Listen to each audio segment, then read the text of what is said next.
E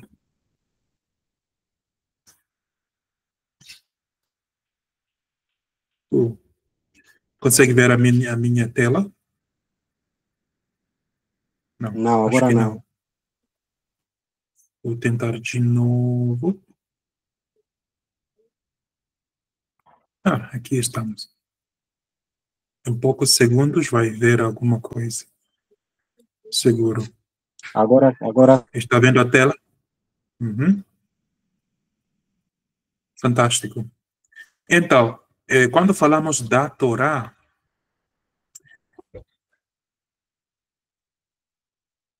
então a Torá é feito por duas partes. A primeira parte é a Torá escrita, como já sabes, a Torá escrita, o que a gente chama de Tanakh, ou simplesmente a Bíblia.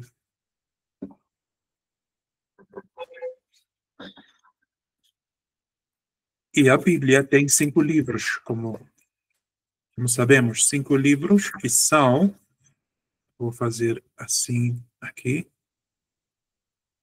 temos a Torá mesma, que é Torá, os 5 livros de Moisés, temos os profetas, que são Neviim, temos a Torá Neviim, o que é Ketuvim? Ketuvim, que são os livros eh, da sabedoria, livros da sabedoria. Acho que é assim. Neviim são os profetas. Oi.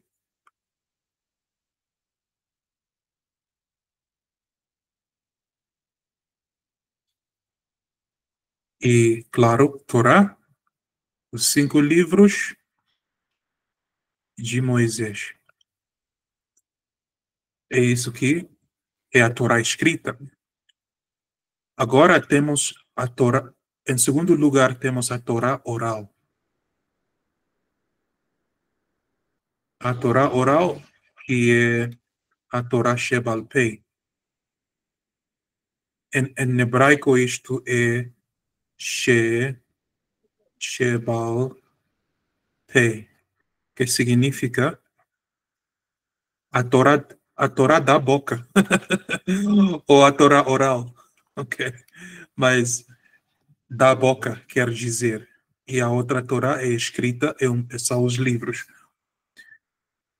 Então, a Torá Shebal Pei é Talmud, é feito por um livro que se chama Talmud Yerushalayim.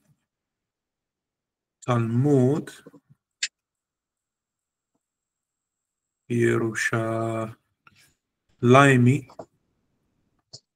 E outro Talmud, mas esse Talmud chama-se de Bavli. Talmud, melhor assim, Bavli, que significa que é a Talmud que foi organizado e estruturado na Babilônia e da Jerusalém foram os antigos rabinos que organizavam o conteúdo dele em Jerusalém. A Bavli fala muita coisa, então a Bavli tem muita conversa, demais. A gente chega até se perder nela. Então, muita conversa aqui, e o Talmud Bavli é mais conciso. Que significa que a gente consegue seguir ele com maior entendimento. Então, quando falamos da Torá, estamos falando das duas coisas, a escrita e a Torá Shebal Pei, que é a Torá oral. Então, hoje trata-se da Parashat o que se chama Parshat Hashavua, que quer dizer a porção semanal. E nas quinta-feiras vamos aprender a Halachá. É isto que eu queria explicar, a Halachá. Então, a Parshat Hashavua é uma revelação e também são as leis escritas. Aqui na Halachá, a gente aprende como caminhar. Halachá vem do verbo halach, que se escreve dessa maneira em hebraico, que significa caminhar. Então, as coisas, os costumes do judeu e as coisas que ele faz são toda halachá e vem por transmissão oral, que é a Torá oral.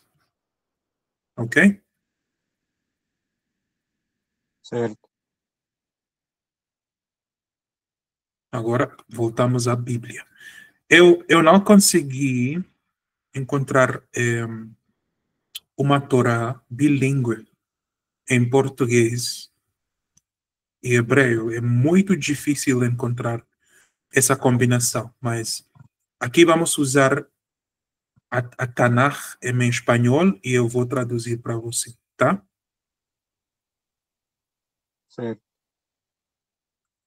Ok, aqui temos a Parshat Shelach. Este ano não vamos ler a parte de Lechá esta semana.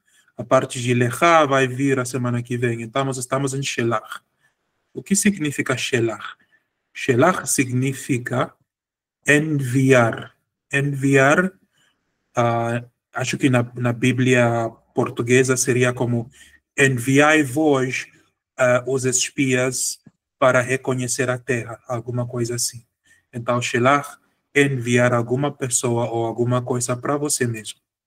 Então, a primeira aliá diz, vai daber Adonai el Moshe le amor, que significa que então o Eterno falou para Moisés e disse-lhe, Shelach lecha anashim ve'aturu et eretz Canaan, asher ani noten livnei Israel ish echad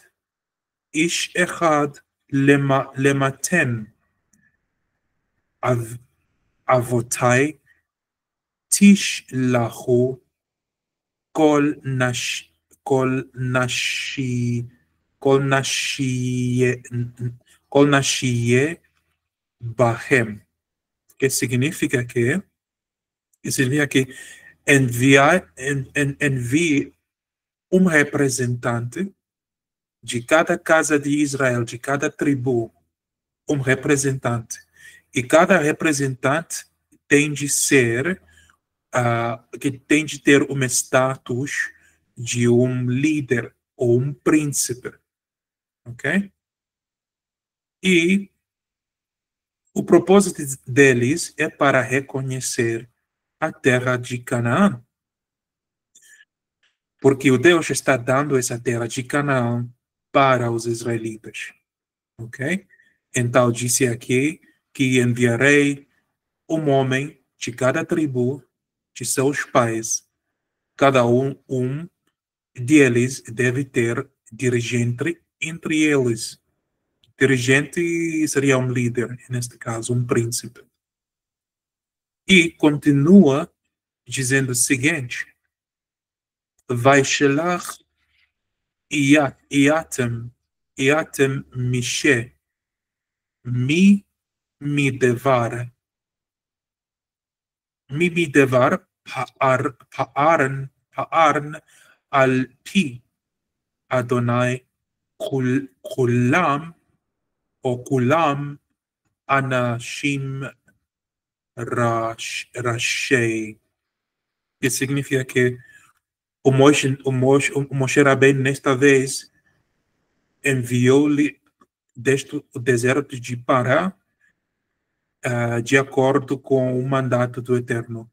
E todos aqueles homens eram jefes, ou eram líderes dos filhos de Israel. Então, quando a Bíblia fala, sempre tem algum propósito na mente. Porque está falando dessa maneira que deve ser um representante de Israel, de cada tribo de Israel, que tem que reconhecer a terra. Foi porque o Deus estava vendo que o povo de Israel ia ter grandes problemas políticos entre eles, como um povo, mas também o problema maior da Israel foi o hábito de sair do caminho. Os israelitas, os nossos antepassados, ou os nossos antigos, gostavam de adorar outros deuses. Então Deus fala que cada pessoa em cada grupo de Israel deve haver uma pessoa que vai fazer parte do grupo e vai reconhecer a terra. O que significa isto? Que muitos anos depois, a casa de Israel ia pecar contra Deus e a idolatria virá através da casa de Israel e não da casa de Judá. Tem sentido?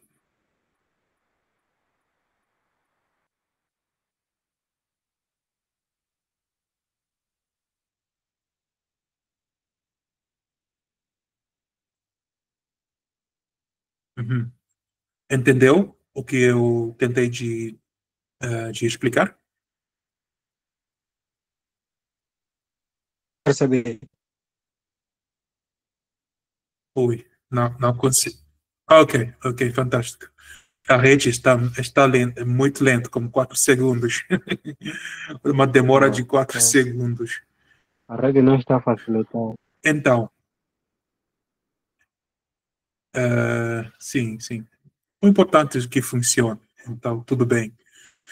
Então, o Deus sempre soube que o Israel ia pecar e o problema ia surgir dentro do povo de Israel.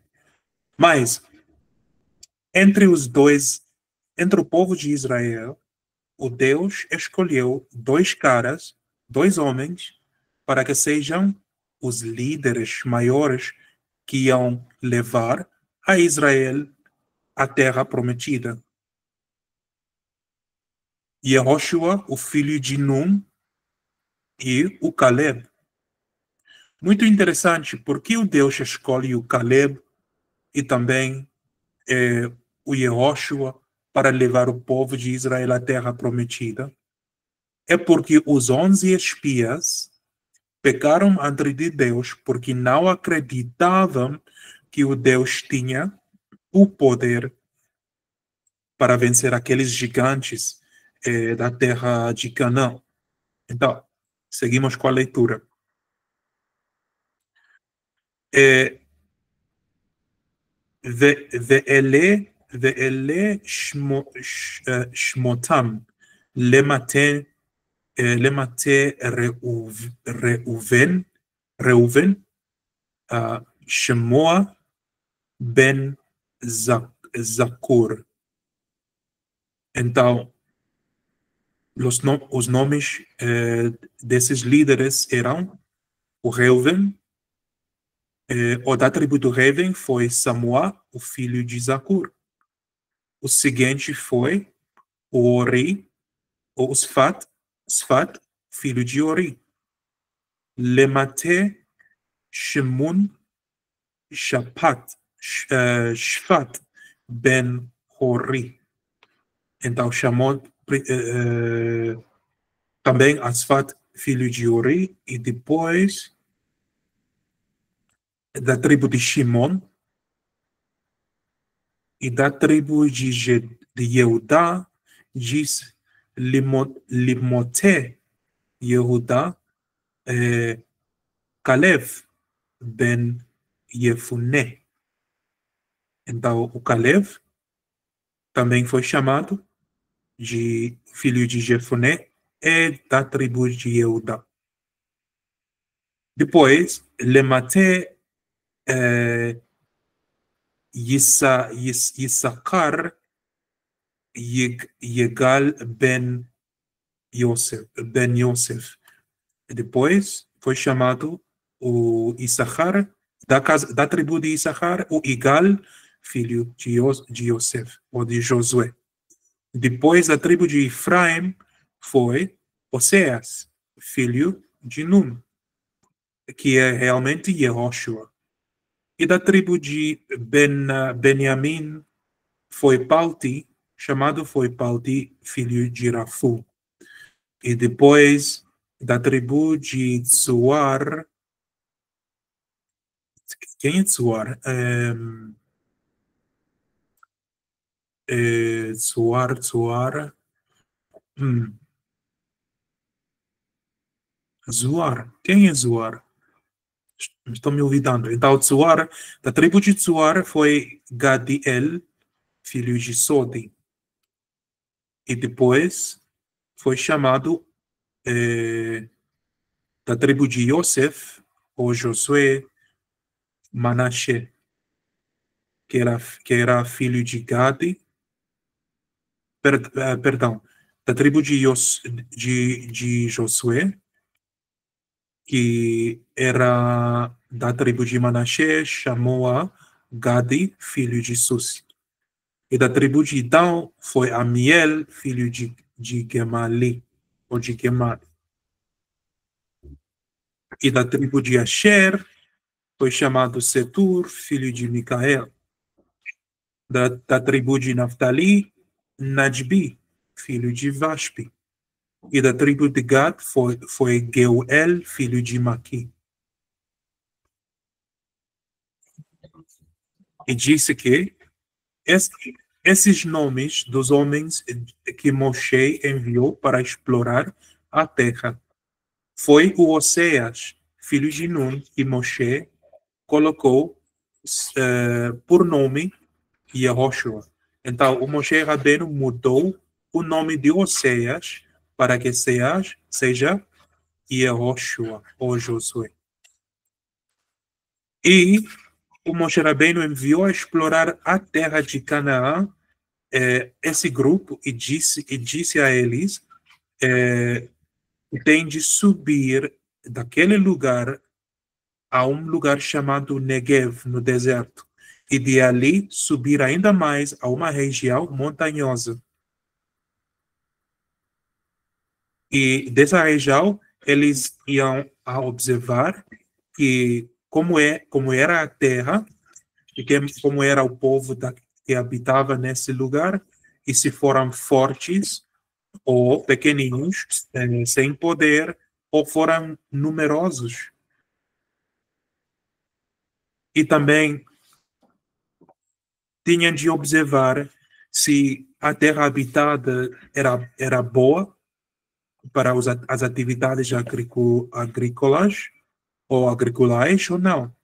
E como foram as cidades habitadas pelo povo, se foram fortificadas ou num sítio aberto. Se a terra foi fértil, pronto para ser cultivada, e se tinha árvores ou não, se tinham castelos ou não. E depois disse que eles deveriam estar ou ser forte e regressar ao campamento de Israel com mostras de fruto do país. Agora, quando eles voltaram,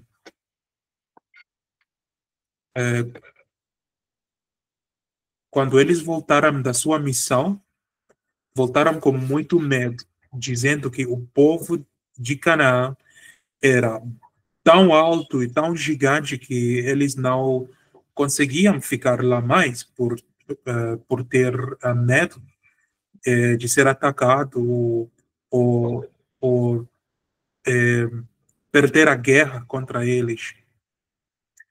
E isso o Deus contou como pecado. É pecado ter medo. Então, é a primeira lição da Torá nesse parshat, desta semana. O medo não é para o judeu. O medo não é para o israelita. O medo implica que as pessoas estão cometendo pecados em sua vida própria. Porque o santo não tem medo para nada. Porque ele confia 100% em Deus. Então, quantos homens foram? 13 homens. Porque a casa de Israel era feita por 12 tribos e a meia tribo de Manassés. Então, os homens se foram e regressaram. Os 10 da casa de Israel que tenham como dizer, que trazeram umas notícias do que era impossível conquistar a terra de Canaã, eram os antigos da Israel que iam a causar que toda a casa de Israel cometem o pecado de Avodazará, que é a idolatria. Então, a Torá nos mostra que eles eram pecaminosos, homens de pecado, porque tinham medo.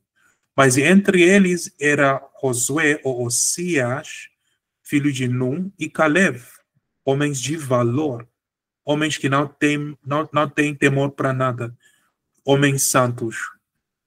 Então, eles são símbolos de Mashiach, Messias, filho de Davi, porque Osias era da casa de Josué, mas Caleb era da casa de Judá. Então, o Caleb era Messias, um símbolo de Messias, filho de Josué. Mashiach ben Yosef. E o rei Yehoshua era Mashiach ben David. São os dois salvadores do judaísmo. São todos uma pessoa só, mas os papéis que os dois cumprem são diferentes. Então, quando finalmente o Josué levou, ou o Yehoshua levou a casa de Israel para a terra prometida e entraram lá, foi cumprida a salvação. Quando Caleb fez a mesma coisa, na realidade, Josué não entrou, o Yehoshua não entrou, ele morreu. E o Caleb foi o último que levou o povo de Israel lá. Então, o Caleb foi Mashiach ben David e o Yehoshua era Mashiach ben Yosef, os dois Meshichen do judaísmo. Então, a Parshat foi uma grande profecia. Então, estamos vivendo nos tempos modernos. Você e eu estamos na África. E somos filhos de Israel, porque somos Bantu, temos a ascendência Bantu. Não sei como você, mas eu tenho sou descendente dos reis da Congo, que se chamavam Bantu. E os Bantu eram um reino judeu israelita daqueles tempos. Então, na África do Sul, ou na região SADC, inclusive na Angola, o povo da Angola, o povo da Namíbia, África do Sul, Lesoto e alguns grupos de Moçambique somos judeus e outros são israelitas.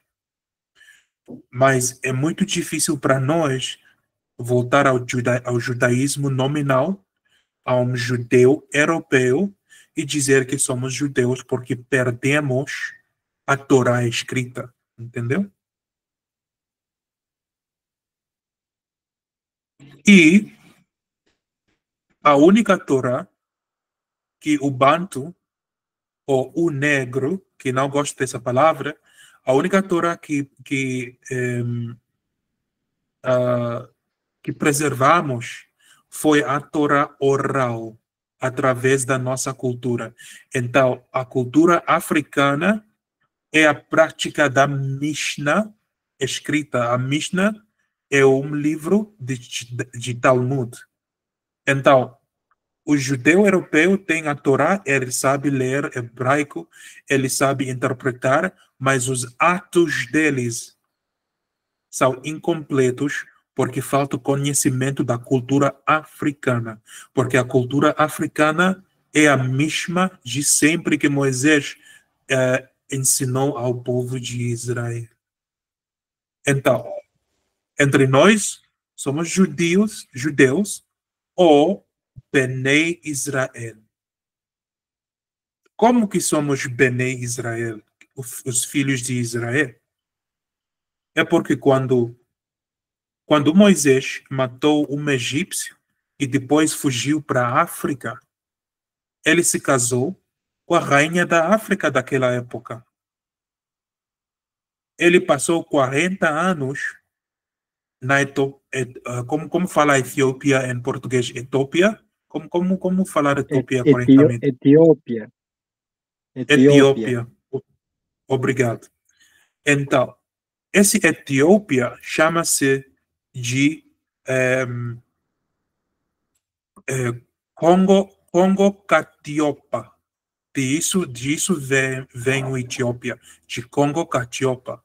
Então, desde Etiópia mesmo, na parte noroeste do país, ou do continente, até a África do Sul, Angola, Moçambique, Namíbia.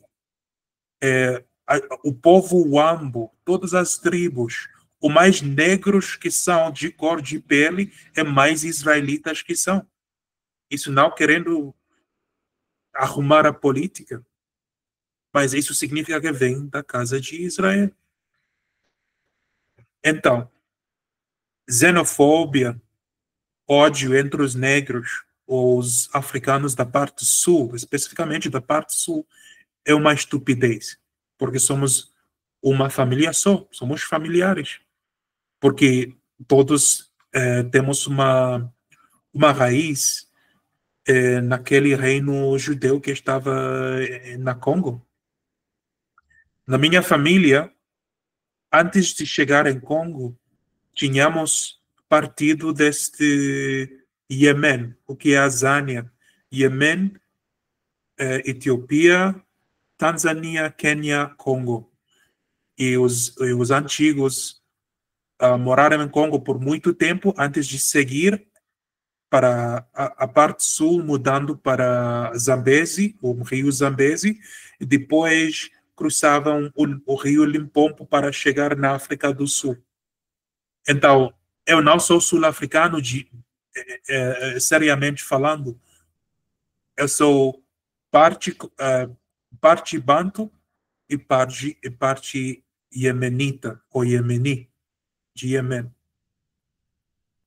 Da minha parte, da parte da família da minha mãe, somos judeus. Da parte do meu pai, são Bene Israel, os israelitas que tinham vindo deste Etiópia. Então, estou dizendo para você, é muito provável que é judeu, porque o seu povo vem diretamente da Congo. Ok? Então, Sim. voltando ao judaísmo nominal, o judeu europeu de hoje em dia nos faz perguntas como você sabe que é judeu? Será que leva a mesma como é ADN que eu? A mesma genética? Eles querem fazer o judaísmo tornar-se uma religião que a gente que tem uma genética tal podem assumir aquela religião. Sem genética não pode ser judeu. Essa é uma mentira. É uma mentira. Somos filhos daqueles 10 tribos da Israel que, desafortunadamente, quiseram não cumprir com a lei de Deus. Então, terminamos estando em exílio. Angola não é seu país. África do Sul não é meu país. Meu país. O nosso país é a terra de Israel. Então, a Torá vai fazer possível que a gente retorne por completo a suas raízes, que é o judaísmo. O judeu europeu lhe falta uma espiritualidade ou uma cultura africana, e a Mishnah, nós faltávamos a conexão com a Torá escrita. Então, vou te ensinar, ao longo do tempo, como escrever o alfabeto, como ler a Torá em hebraico, para que a sua cultura africana, que são Mishnayot, se une finalmente com a Torá escrita e você receberá a parte da sua alma faltante, essa parte judaica, essa parte santa, porque depois da colonização nós ficamos sem conhecimento de Deus e a nossa prática foi também mudou bastante. A maneira de pensar mudou porque fomos colonizados.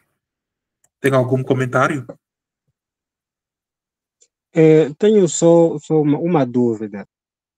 Sim. Deixa eu ver aqui na anotação que fiz. Quando foi fazendo a leitura dos espias, né, que foram enviados para vigiar a terra, leu um nome que eu nunca tinha ouvido antes, que é Tsuar, tribo de Tsuar. Sim. É muito, Gostaria que me explicasse um pouco mais sobre isso. é muito interessante essa pergunta, porque na leitura inglesa não existe Tsuar. Me dá um segundo.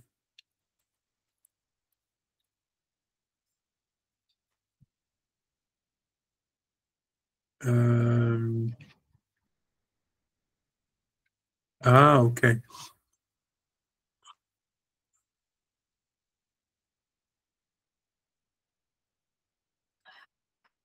Who is, um segundo.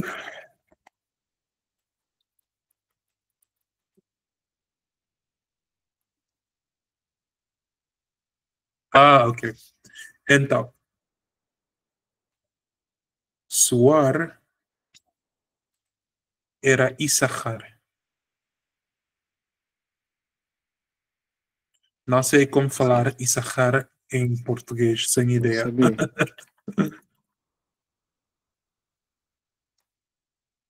Issachar é Suar. Então, em meu português não perfeito, espero que você aprendeu alguma coisa valiosa. Aprendi. Fantástico. Agora vamos dar uma olhada. Tem uma pergunta? Outra pergunta, talvez? Outro pensamento Não, só era mesmo aquilo. Enquanto as nossas raízes, você pensou em algum momento da sua vida que era ou que estavas vinculado ao povo de Israel? Pensando bem, não. Mas agora acabei de ganhar uma curiosidade, né, de pesquisar ou saber das minhas origens, verdadeiramente. Agora vou ter um caminho, né, a percorrer, que é a procura das minhas verdadeiras raízes, da minha origem verdadeira. Fantástico. E também é importante saber os nomes dos reis ou as rainhas do seu povo. Isso ajuda também. Ok, agora vamos dar uma olhada a Mishnah.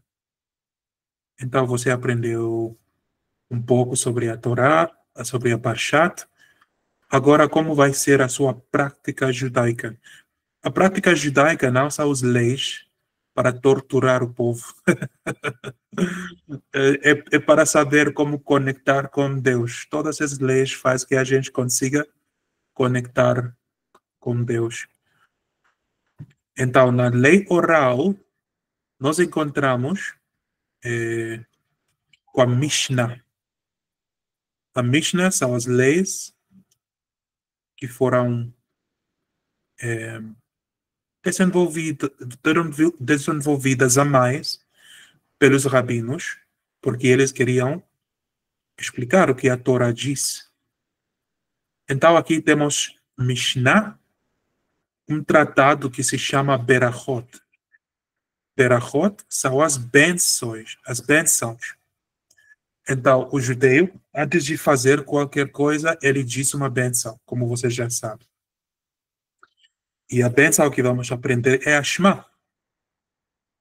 No livro de Devarim, capítulo 6, verso 4 ao 9, que são o Devarim e Deuteronômio. Aí encontramos Shema, em verso 4 ao 9.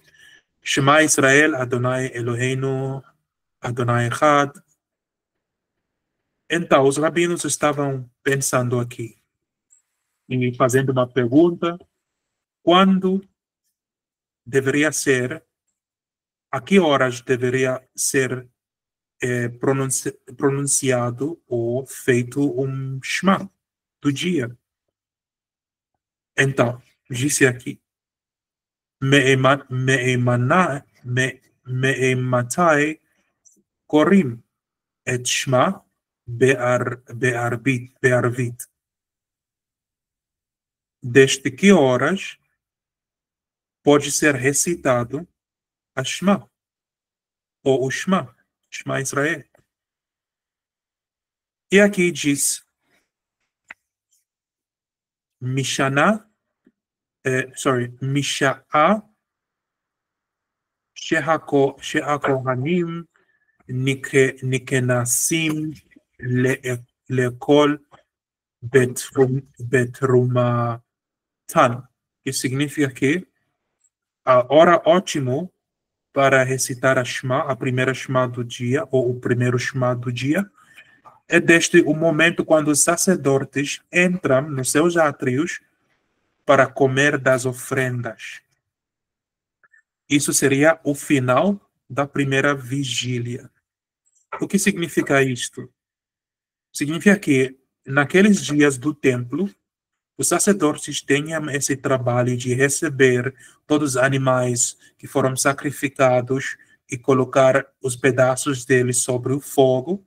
E legalmente o sacerdote tinha o direito de comer dessa carne, ele e sua família, e a pessoa que entregou ou fez o sacrifício também levava para casa essa carne. Mas a gordura da carne era sagrada, então a gordura se queimava sobre o churrasqueiro, sobre a grelha, sobre o fogo, a noite toda. O que significa isto? Ok, voltamos para trás um momento. Então, o povo de Israel deveria recitar o Shema quando os sacerdotes se sentam sobre a mesa para comer. Quando é esse tempo? Quando deveriam fazer isso?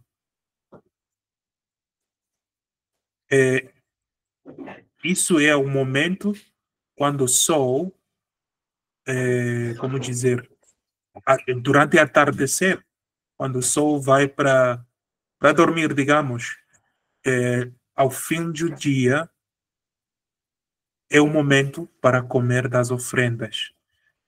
Então, tipo 4, 5 da tarde, a gente recita o Shema, o primeiro Shema do dia.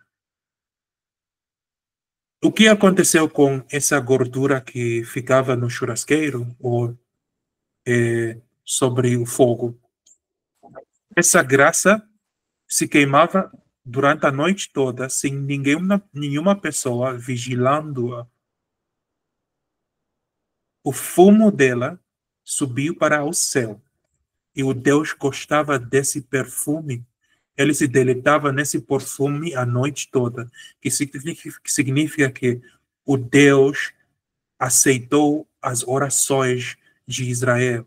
Um israelita pode ir a dormir tranquilamente, sem tendo medo para o ladrão vir para sua casa para roubar, ou tem medo da guerra surgir, ou tem qualquer medo. O Deus aceitava toda a oração. O que significa isto? Significa que antes de dormir, antes do que a noite chegar, a gente deveria fazer ou recitar o primeiro Shema. E esse Shema tem poder para cuidar da gente a noite toda. Depois, isto é a opinião de Rabi, ou de Rabino Eliezer. Ele disse que uma pessoa pode recitar o Shema até a meia-noite. Se você tenha esquecido recitar o Shema, pode fazer também depois de anoitecer. 5 horas depois, é a meia-noite. A meia-noite bíblica são 5 horas depois do fim do dia. Quando começa a escurecer, a gente conta 5 horas e chega à meia-noite, que são as 1h30 da manhã. Segundo a Bíblia, essa é a meia-noite. Entre a meia-noite e as 1h30 da manhã, até as 3h30 da manhã, as forças escuras têm maior força. Isso significa que tem maior chance para se cair em pecado. Dou para você um exemplo. Eu estou trabalhando da noite, saio da noite do trabalho e estou em caminho para casa. Eu decido parar num bar para tomar algumas cervejas e whisky e saio lá às 1h30. E a minha mente não está pensando em ir para casa e deitar. Estou pensando em levar uma mulher para a cama, por exemplo. Não porque eu quero deitar com uma mulher, é porque a força da noite, a força da escuridão é muito mais forte quando a pessoa não está de costume de orar. Então, os filhos do Rabi Eliezer, se foram a uma boda, se foram a uma celebração de boda e se esqueceram de recitar a Shema. Aqui, o Rabi Gamliel afirma que pode-se recitar hasta meia-noite. Então, quando eles chegaram na casa, tipo 2 da manhã, ou da meia-noite comum, já tinham uma oportunidade de recitar o Shema até ao amanhecer. Agora, um rabino disse que tem de recitar hasta meia-noite e o outro está dizendo até amanhecer. Por que duas opiniões? Em realidade, Rabban Gamliel está afirmando que, por causa da gordura que está se queimando ou se queimava sobre a grelha a noite toda, que agradeceu a Deus. Também o israelita ou o judeu, se for esquecer recitar o Shema, pode se levantar e fazer recitar Shema até amanhecer. Esse período entre a meia-noite, às 1h30 da manhã até amanhecer, é um período da graça. Deus dá oportunidade para o homem não pecar. Porque esquecer de fazer o Shema é um pecado para um judeu e um israelita, mas também esquecer de orar oferece uma oportunidade para o pecado entrar na vida da pessoa. Então, se você esqueceu de fazer o bem antes de dormir, pode orar, pode recitar o Shema até um pouco antes da amanhecer. É uma obrigação para um judeu. Se você não é judeu, mas é o filho de Israel, Bene Israel, a sua espiritualidade está vinculado à casa de Israel. Então, para um negro ou um africano, a Torá é uma obrigação por causa da sua cultura, porque a cultura dele é a Torá oral, Shebal Peh. Então, o negro pode ir à igreja e dizer, não, este foi o passado, eu estou somente me focando no Novo Testamento. Isso não lhe ajuda em nenhuma maneira, porque a sua espiritualidade e sua ascendência ou descendência está vinculado com a casa de Israel. Então, é uma obrigação para nós recitar a Shema. Agora, último detalhe, essa palavra Shema tem o mesmo valor como a palavra Messias, filho de Eliahu. Ok? Não filho de Eliahu, mas Mashiach Eliahu. Messias Elias. Quem é esse Mashiach Eliahu? É porque antes da vinda do Messias deve aparecer primeiro quem? O Eliahu, lembra disso? Elias tem de aparecer primeiro.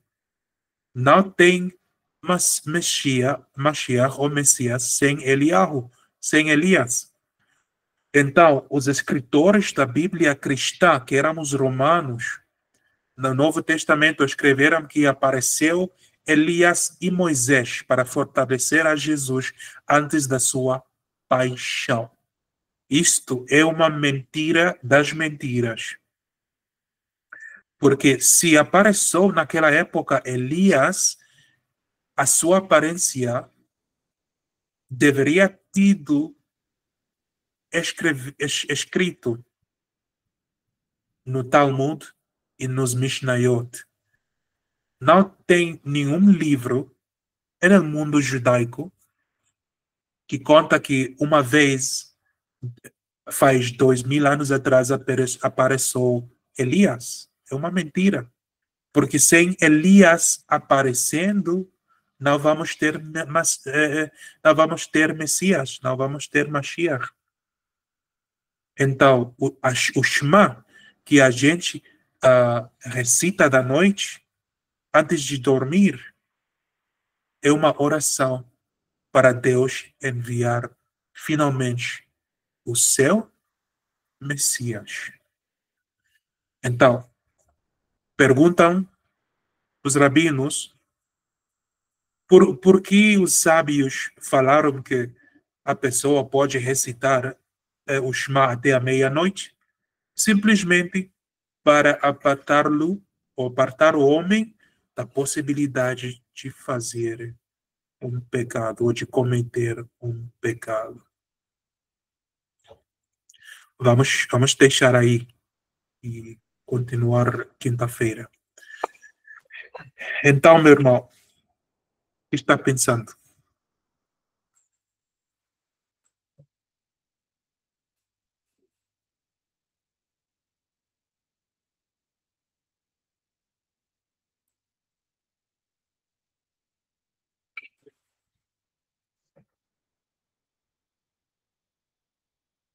Tem alguma pergunta? Ou tem um comentário quanto a isto?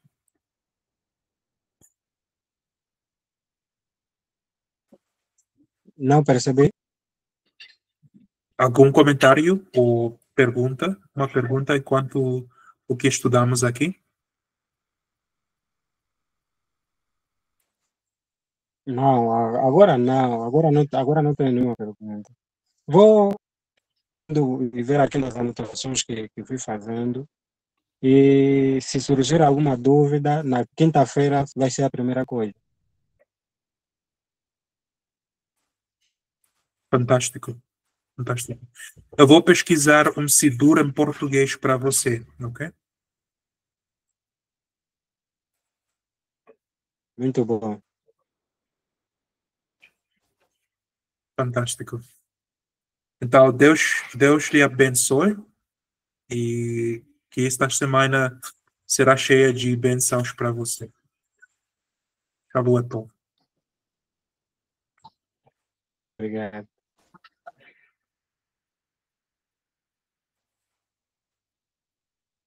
Até a quinta.